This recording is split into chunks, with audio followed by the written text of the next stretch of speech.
პირველი ჯგუფი ძირითადად მთის ხალხია და ნეანდერტალელების შთამომავალია.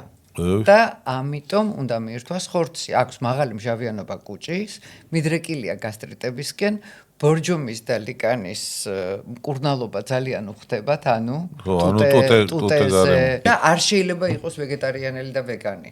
იქვე ხედავ როგორ დაილევა და იფიტება. ჩადით იმერეთში ძირითადი მასა 70% აი დაბლობის არის უმეორე ჯგუფი.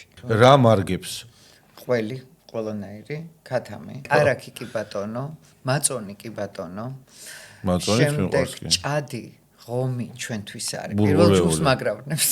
მესამე ჯგუფს ვნებს ქათამი. ბადრიჯანს იტანენ სხვებისგან განსხვავებით. ძალიან ბევრ პროდუქტს იტანენ სხვებისგან განსხვავებით. მაგალითად, კომბუსტოს ატანა შეუძლია. მაიონეზი არავის არ ეჭმება არც ერთ ჯგუფს. გარდა მეოთხეს ჯგუფისა, ხო? არ ეჭმება რატომღაც არც ქათამი, არც საქონლის ხორცი და ამ დროს ინელებს ბატკნის ხორცს და კურდღელს.